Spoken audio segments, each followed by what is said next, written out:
There were some people there in the store, and this woman was behind the counter, and I said, "You've got to call the police right now. I think I just killed a man. I think I just killed a man. You have to call 911 right now."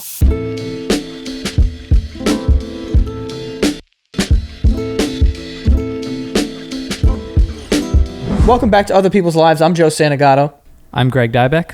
Just want to give a quick shout out to all of our patrons at patreon.com/OPL show who are supporting the show. When you sign up, you get bonus episodes and things like access to our Discord where you can chat with previous guests. Yeah, thank you to all the patrons there. Really awesome community that we're building. And I want to kick this episode off by saying, I think with this topic in particular, I think we all have an innate fear, within us when it comes to the fact that, we are mortal. We can die at any time. However, we don't consider as much the fact that we could be the ones who play a part in the death of another person. I think accidents happen, of course, preventable injuries, car crashes. We understand how tragic these sudden scenarios and the loss of life can be for the victim and for the families. However, we don't often hear about the tragedy that is, to be involved in the accidental death of another. So we've got today's guest on the line, and just really want to thank you for being on, and thank you for your willingness to shed some light on this difficult topic. Thank you for having me. So let's start off by having you walk us through the particular incident that you were involved in. Okay, so this was in 1993. I was in the second semester of my first year of college. I had actually just turned 19 about 3 weeks before, so I was pretty young. And I was not doing that great in my second semester at college. So I had spent the day with kind of a study group. It was my sister and some other of our friends, and we were all working together on getting ready for our midterms, and I had a couple of assignments that were overdue. I was just really behind, and so I'd spent all day just trying to catch up. So then I ended up leaving a little late. I think this happened at like 1 a.m. So I had driven home. Where I went to college was about 45 minutes away from my home. So I was just driving home, and it was pretty desolate. It was it's like a 4-lane road, but there was no other traffic. And the part of town where I wasn't that far. My sister actually had left right before me, and she was driving because we had all met our friends at the same place. And she was going to the same university as well. And so as I was driving home, I was in the right lane of this kind of main thoroughfare through to get to my house. I was probably about 3 or 4 miles from home. And then it's so hard to even remember exactly, but this guy just stepped in front of my car, and I just felt the impact. And then there was the blood sprayed up on my windshield, but he actually went under my car. And the eerie thing is that it was something that it took me so long to even click in my mind is that under the street lights, it looked green. And so I didn't even register that it was blood, but I knew I'd hit somebody, but I didn't stop.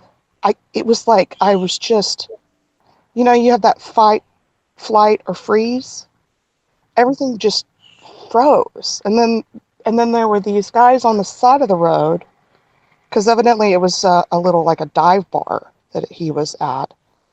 And they started yelling at me. And of course, they're probably saying, "Stop the car, crazy lady." But that just made me even more afraid. Like, what are they going to do to me? Because I thought maybe the guy had been pushed. And I thought, what are they going to do to me? And then it was just like everything just shut off. Like I just started screaming. And you see that in movies. I didn't know that was a thing that could really happen. Like, I could not stop screaming. And in my mind, I'm just thinking, I'm just screaming. I can't stop screaming. And of course, this is pre-cell phone days. And so I thought, I have got to call the police. I've got to call the police. That's all I could think. And it was probably about 2 miles up, I finally found a gas station was open. And it was kind of a sketchy neighborhood. And I just ran in. And there were some people there in the store. And this woman was behind the counter. And I said, "You've got to call the police right now. I think I just killed a man. I think I just killed a man. You have to call 911 right now." Only she said, "Lady, I can't understand anything you're saying." So I felt like I was so clear. Like, you have to call right now. But evidently everybody in that store, nobody could understand what I was saying. It was just, and so I was like, how am I going to, so I had to make this decision in my brain, like, clearly I'm hysterical. So I don't even know where I parked. Like, I just parked wherever. I was probably in front of a gas pump for all I know. I just, jumped out and ran in. And then finally I calmed myself down and got myself to say it slowly enough. "You've got to call the police. I think I just killed a man." And so she said, okay. And so she calls, and then it's kind of a blur. I don't know. I think I was just, I don't know what I looked like. A mad woman, I guess. Because at one point she even came around the counter and just hugged me. She said, "It's going to be okay. It's going to be okay." And she just patted me on the back. I thought, looking back, I think that poor woman, she had no idea she was going to have to do some sort of trauma intervention in the middle of the night. So, in the beginning where, there's the impact and, you end up continuing to drive. I know, that's a hard thing to get your brain around, and it's a hard thing to excuse. I really think a lot about that. Why didn't I stop? Was there any sort of repercussions for that? No, I thought there might have been. I really thought I was going to go to jail. But a detective came and picked me up, and he said, "Is there someone I can call?" And I said, "Well, you'll have to call our parents died when I was a kid, so we lived with my grandpa, but I knew my grandpa couldn't handle it. So I called my older sister, who had been at the same thing with me, and she came down to the police station and met me. But, and then I had to recount my day. And so he was asking, so, at what time were you doing this, doing that, doing this, doing that? 2 things really helped me. I guess 3. 1, I hadn't been drinking at all. 2, I was going under the speed limit. And 3, I immediately called the police as soon as I could. And so my sister sat next to me while I was talking, and, we went through, they do it where they say, "Okay, but what were you doing before that, and what before that, and then this, and then that, and then where were you driving from, what road?" I guess that's just how they do it, to get a whole picture of the day. And I kept saying, "Oh, I was studying. And finally my sister interjected and said, because it started to sound like I was just some sort of super student that spends all my time studying. And she's like, "We're not really great students. We're trying to catch up." And but that's why I had been doing that for the last 6 or 8 hours, So when does it get verified for you that this man, did not survive, and how much detail do you find out, about him, or was it confirmed that he had been drunk and just kind of stumbled into the middle of the road? Yeah, there's some weird stuff with that. Okay, so first of all, I kept asking the guy, is he dead? Is he dead? Did I kill him?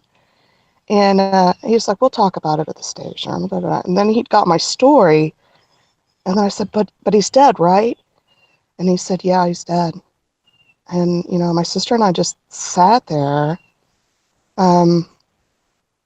which we've had a lot of trauma in our lives, so there's not a lot you can do except just take it in. And then it was probably 3 or 4 years later, I said to my sister, I've always just felt like he was pushed. And she said, yeah, the detective said that. I said, I don't remember that because there's so much. I was in shock. I don't remember. And she said, yeah, he absolutely said that the guy had been pushed. That I guess there was a big bar fight out in the parking lot and he had been pushed. So I think that ultimately is what made the difference. I think there were a lot of witnesses there that said he'd been pushed. So can you kind of, tell us about how, you find out that, this happened, you're a part of it, this guy was hit by your car, mentally, where are you, the next couple of months or so? Well, that very first night I got home, it was in the early hours of the morning, and I would drop off to sleep, but I would immediately dream it over. And then I'd drop off it, and then it just kept replaying. And there's, I don't know if you've ever hit like a dog or a deer maybe, but there's a sound. And that sound kept grabbing me, that thump. And even to this, well, one time, my eldest daughter, she's 22, and she was about 2 years old, and she rolled out of bed and hit the floor, and it woke me up, and it set off every alarm in my brain because it was that body thump. And it was not the same at all, but it was enough similar that it just set off like I was shaking from it. So, there's always that. Even years later, I have all these nightmares about my brakes failing, or I can't control the car, things like that.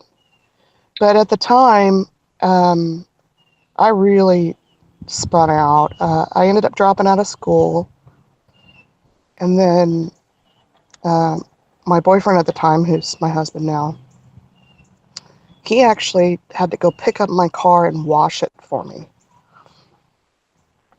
so that I had a car. Jeez, there's no one else that can do that? That's wow. I know. And so then I didn't want to drive. I didn't want to drive at all, ever again. But then I thought, no, this is it, Amy. You're going to have to just get back in that car. You've got to do this. You got to live. You got to go to work. Nobody's going to pay your bills for you. So initially, is it a feeling of kind of responsibility for the loss of life that you had, or, was it more so, yeah? Absolutely, yeah. I think a lot about that guy, and, I've almost deliberately not looked too much into his life. Now, at the time, of course, in 93, it wasn't like I could just, Google him up. Mm-hmm. But I've never looked him up because I just think about, like his kids. If he had kids, they had to grow up without him? Or grandkids. Does he have grandkids now? Although this has been 30 years ago and he was like 60 at the time, so maybe but who knows? Maybe he would still be alive. Mm. And, and what is the trauma that passed down to his family? That generational trauma, that it just, it's a ripple and it just goes out to everybody. Yeah, and I think that's, what's important here too, is just how many people something like this, an accident, how many people it can affect, because, we're almost desensitized to it at this point where, you're just driving down the street or you see an accident on the side of the road. And like I said in the beginning, it's obvious that there's potentially a victim here, but, a lot of accidents they're accidental. So yeah, just to hear, the things that you have to deal with as someone on the other end of it. But how do you begin to kind of shed that guilt or that feeling of responsibility over time? Well, I mean, I can't say that it ever completely goes away. It's sort of like, when you lose somebody really close to you, like my mom, that when my mother died, I was 16, and it just was all I could think about from the moment I woke up in the morning until I went to sleep at night, and then I'd dream about it. And it was like that immediate moment, and that's how this was too. It's like that immediate trauma.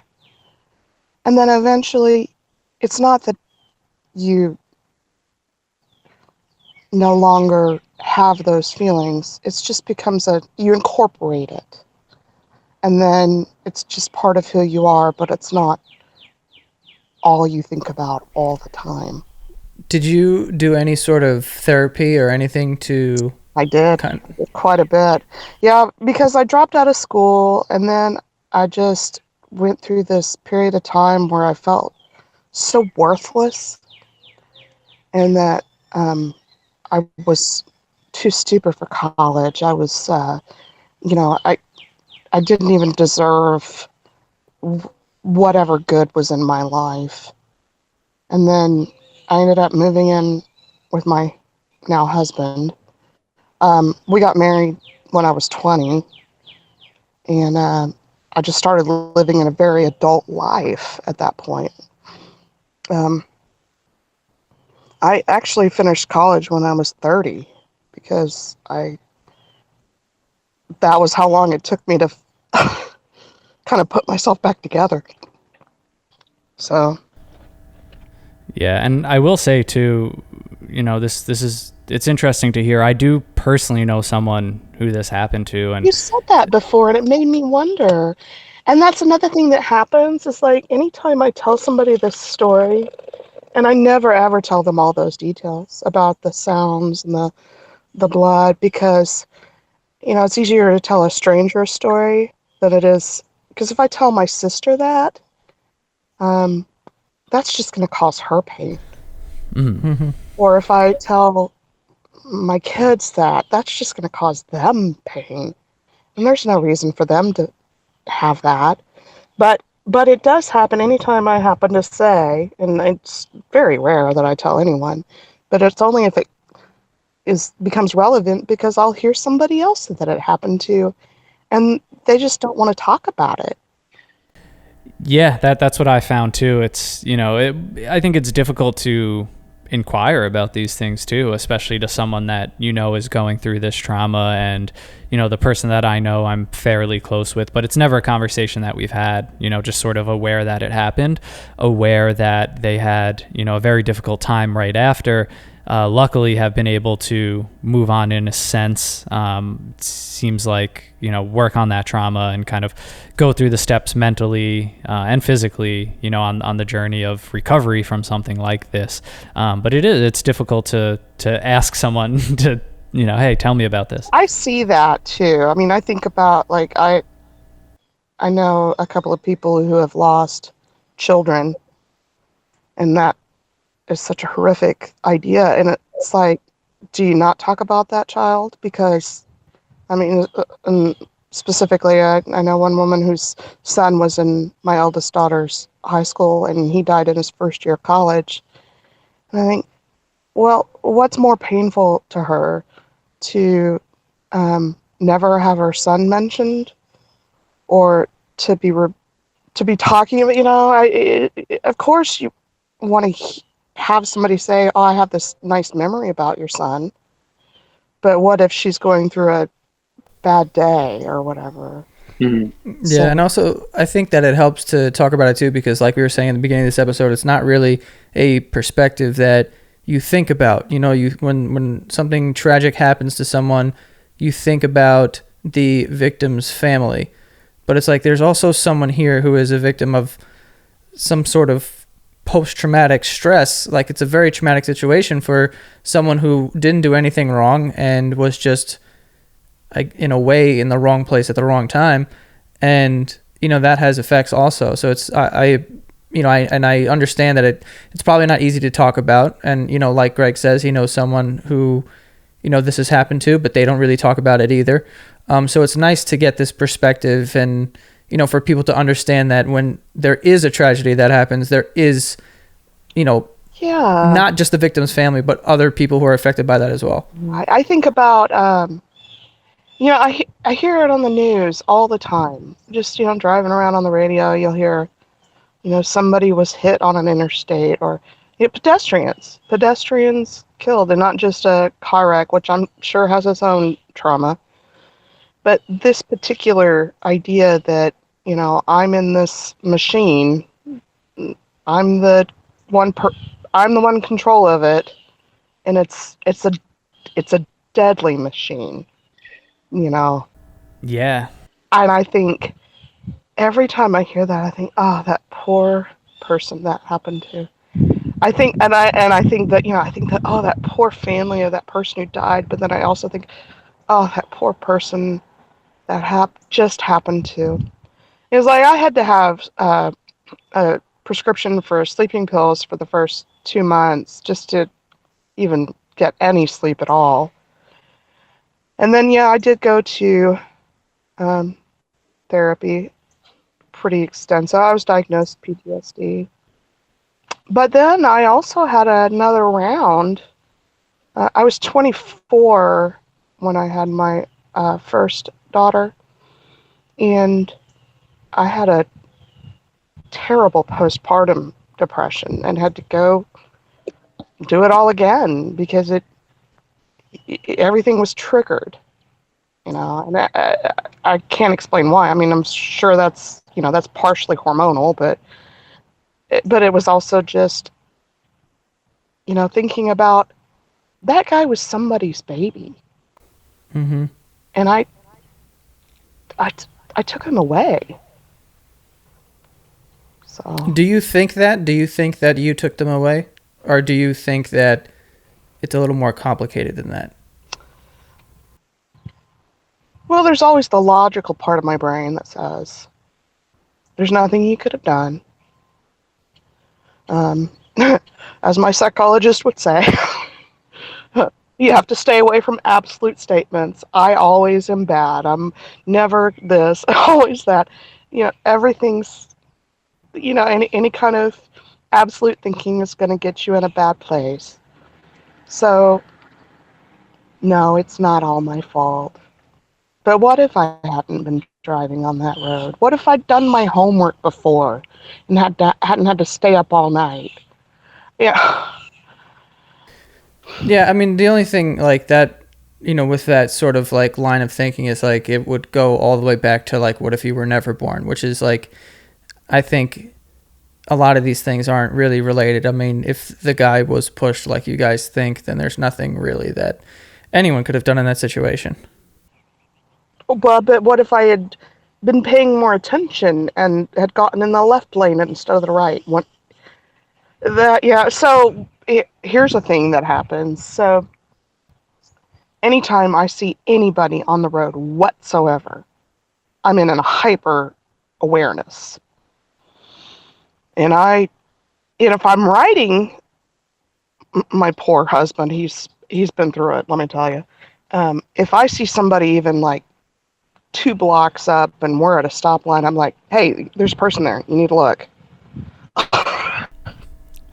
Yeah, it makes sense, though. I mean, it's... And even, I will say, about 2 months after we moved in together, so we were living together about 6 months before we got married, and he had a dog. And, I mean, he didn't see it. It wasn't on purpose by any means, but I started screaming. It was like a mini event, like the primary event. I just, and he had to pull over, and it's like, I'm sorry. And I was like, is the dog dead? Is the dog? I mean, it was just, I couldn't get a handle on it.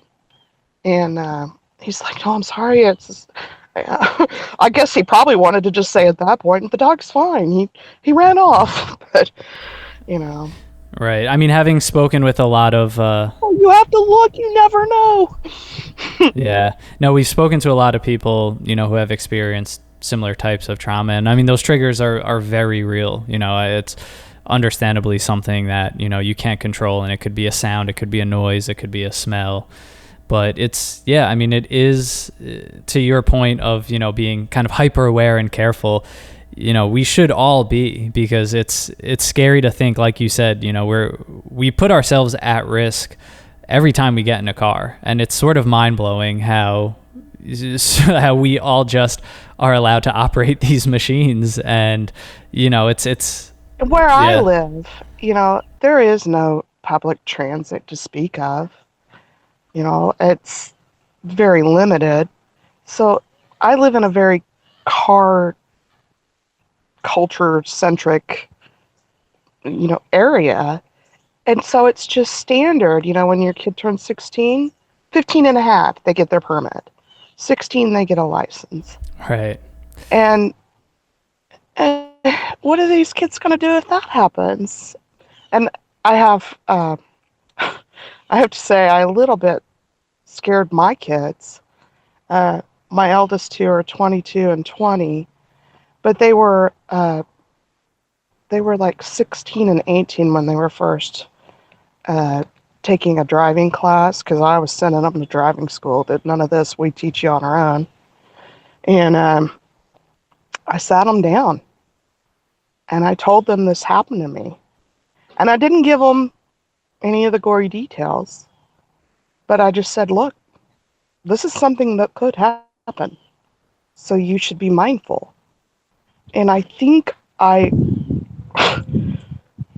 feel bad about that, because my eldest daughter, who's 22, she still doesn't have a license. She has a permit, and that's all. Although she did move to a city for college that has better public transit options. Mm. My middle daughter, who's 20, just got her license last week. But on the other hand, maybe they just weren't ready and they knew it. And I wasn't going to put any pressure on them. So I get a lot of pushback from other parents who say, well, why don't they have their license yet? They could be running these errands for themselves. And I'm like, no, if they're not ready to drive, they're not ready to drive. And that's fine by me. No, absolutely. And I'm someone who doesn't drive, hasn't driven in a long time, does not own a car. And I'm thankful for that all the time. And, I think it's just separate from your situation, because I think your situation kind of embodies the reality of freak accidents and nothing that you could do about your situation. And that's a scary reality out there for us, is that, each day that we leave our house, we take a risk of potentially losing our own lives and potentially being involved in injuring or killing someone else. And that's the reality of it, especially when you're driving. But I think for people who, now just seeing how many people are texting and driving, how many people are on the phone and driving, and it is just such an important, it's such an important reminder for people. Because when I see people texting, I just think, what are you doing? Do you have any idea what this could... it's just, they just don't think that they're distracted, I guess. They don't see the reality of it. I think we think we're invincible. I mean, that's how we feel. And we don't realize the power that, we have to injure others or potentially hurt others as well. Sometimes we think about our own safety, but it's important. It's scary to see. And, hopefully even talking about this topic is a reminder for people out there too, that everyone should be hyper aware, because it's very scary, the risks that we take. I think it's the mentality of everyone thinking like, that will never happen to me. Like, that is a story that is unique. I don't know anyone who that's ever happened to, so it's not going to happen to me. So I'm just not going to be as aware as I should be, I guess. I always hear people say that on like crime TV shows or whatever. Like, well, you just never think it's going to happen to you. And I think, I never think that. I always think anything could happen to me at any time. But, you know, and there's another thing that happens in like movies. Think about how many times you see somebody get hit by a car in a movie or a TV show. And it is triggering for me. Like, I can usually kind of predict when it's about to happen. If somebody's standing in a road or they're about to run across a road, then I'm ready. But they do this thing where it's supposed to be, it's like the jump scare or whatever, and nobody's expecting it. I'm usually expecting it, but not always. And when it happens, it's very upsetting. You know, and anytime I see like two people in a car and they're driving along and they're talking to each other, and that's the scene, and they're looking at each other a lot, which I know it's, you know, they're not really driving. It's, you know, Hollywood. It's the way they film it. But the whole time I'm thinking, put your eyes on the road. You are going to kill somebody. Yeah, that's such a common scene. Yeah, no, and you, I can't imagine for someone in your position too, because the anxiety that even as a viewer that hasn't had an experience like yours, it's like, it's so obvious when those scenes are about to unfold. So I could imagine how triggering, but I mean, I'll just be kind of bracing myself. Okay, they're about to hit somebody. They're probably about to hit somebody. Okay, just brace yourself. It's going to be all right. And then they don't. And I'm like, really, people? This is what we're doing now. Well, look, we really, really want to thank you. And if you've been following the show, you know, for some time, we always say this, but it's the courage of our guests, and especially, you know, trauma survivors like yourself. You know, the strength and the courage does not go unnoticed. And, you know, I just think you're putting yourself in a position to be a voice, to be a sign of hope for others who have been in the same or similar position, especially with a topic like this. You know, I hope it's going to help anyone, you know, to see that you were able to move on with your life, to start a family of your own, you know, and then also just to make people more aware of, you know, this reality and the risks that we take, and to be safer, to be more vigilant. There's nothing wrong with being hyper aware in dangerous situations. So, you know, we really, really thank you. I think this is a super important conversation to have, and we know that it was not easy for you to share that story. Yeah, it really wasn't. But I do want to say, if I've given a lot of thought of how to form some sort of network, because I've actually personally met 2 or 3 people that this has happened to, and when we find out, it's like, oh, I see you. And it doesn't have to be, I'm just purely a victim of circumstance. It's, I was the driver, and I was drinking, or, you know, and that's a whole added dimension of personal responsibility. And I just wish I knew some way to build a network. As you know, I'm not that technologically savvy, but I'm open to ideas and suggestions is my point. Totally. And if there's anyone who reaches out to us that would want to be connected with you to talk, then we are happy to pass their information along to you 100%. Okay. Great. Well, thank you so much again. Thank you. Thanks, guys. All right, guys, before we get to our final thoughts, we do have a sponsor on today's show, which is Blue Chew. Blue Chew brings you the first chewable with the same FDA-approved active ingredients as Viagra and Cialis. So if you're looking to up your sex game as a man, you can definitely do that. You can take it at any time. Like I said, it's chewable, so it's easy to digest. Blue Chew is prescribed online by licensed physicians, so you don't have to go to the doctor's office or wait in line at the pharmacy. It could be a little weird, a little awkward. Takes all that out of it, all right? And even if you don't have any erectile dysfunction or anything like that, this will just help improve your game. They're made in the U.S., and since Blue Chew prepares and ships directly, they are cheaper than a pharmacy, and best of all, there's no awkwardness, like I was saying before.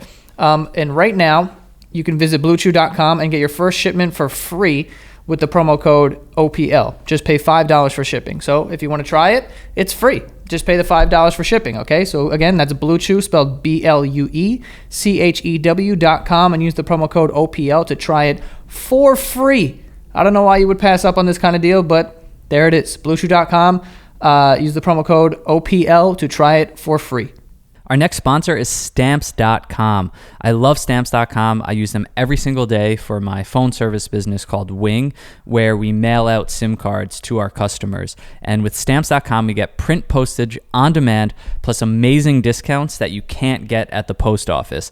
Honestly, Stamps.com has allowed us to scale our business from sending out just a few packages a day when we started to now sending out literally hundreds of packages a day all over the United States. And Stamps.com brings all your shipping needs to your computer, which means no more long lines at the post office, shipping from the comfort of your home. And if you're a business owner, small or large, if you have any shipping needs at all, Stamps.com is a no-brainer. It will save you time. It will save you money, no matter what type of package, letter you want to send, and no matter where you want to send it. And right now, our listeners get a special offer that includes a 4-week trial, plus free postage and a digital scale without any long-term commitment. It's a free trial for 4 weeks. Just go to Stamps.com, click on the microphone at the top of the homepage, and type in OPL. That's Stamps.com, microphone at the top of the homepage, enter OPL. Guys, make your lives easier with Stamps.com.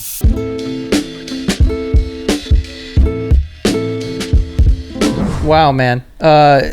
Heavy conversation. You know, one of the cool things about this show is that I feel like we do get to find these very interesting point of views because, like I said earlier in the episode, like, you don't really think about this point of view at all. Like, when you see and not that that's bad, because there is something tragic, someone lost their life, and you think about immediately, like, you feel bad for that person, you feel bad for their loved ones and their family and their kids and all this stuff, but you don't really stop and think of, like, damn, the other person on the other side of this is sort of responsible and has this guilt and has this, you know, traumatic experience as well that they have to live with for the rest of their life. So it's like, it's just nice to have that, because I know the next time that I witness a car accident or I hear about something like this, there is going to be that sense of, you know, like, you feel sorry for, you know, obviously the family of the victim, but also the person that may be involved, like, when they didn't do anything wrong. Mm-hmm. That person is a victim too, and it's it's scary, and it's, you know, we all just have such like large scale fears, I would say. You know, maybe a lot of us get nervous when we get on an airplane or, you know, things like that, but the reality is that, you know, every time we're getting in a car, every time we're going out into the world, like, these things happen. Not every death caused by someone else, or, you know, it's not murder everywhere. Like, right. These accidents happen, and motor vehicle accidents especially, that's a leading cause of death. So it's, you know, just, it's a good reminder that, you know, obviously our own lives are fragile, but also we have to protect others, and, you know, we have to be safe because it is a risk. And yeah, man, I mean, it's crazy to hear that story. It's good that I can only imagine what that's like too, because when you go through a traumatic event, and, like, I don't really have anything to compare it to other than tearing my ACL, just because it changed the way that I do certain things, right? And, like, not everyday life, because I could still run around and jump around and whatever, but I'm way more conscious of my knee, you know? And I'm making this connection because of what she said. When she was talking about, like, the movies, when she's watching movies, and they're like, oh, you're not watching the road, whatever. Because, like, when I'm watching a basketball game, like, I'm watching, like, the NBA, whenever someone, like, drives to the lane and it's, like, a little busy under the hoop, I'm watching everyone's legs. Like, I'm watching the person who goes up for the layup, I'm watching their feet, like, come down, and just, I'm nervous about them, like, rolling their ankle, or, like, you know, landing wrong, or, like, this and that. And, like, it makes me feel super anxious, and that's on a much smaller scale. So imagine something like a car, which you like have to, not have to, but you most likely are going to get in cars like for the rest of your life. And to always be like on edge sort of. Right. I think that's what makes her strong too, because you have to live a normal life. Like you want to get on with a normal life. And like she said, especially where she lives, driving is a key part of that. So she really had no choice but to, kind of face this head on and ease her way back into it. But it's just to share that story. It's just so unimaginable to, be in her shoes, I think. And, it gets me emotional thinking about it, to be honest. It's just like, we've said this on other episodes, I know, but just the strength that it takes to share these stories and to relive memories. I think when we speak to guests that are in this position where they truly have to relive a very difficult memory, they're doing it for the sake of helping others. And that's the strength that so many of us will never even have to muster up in our lives, because we won't go through something like that.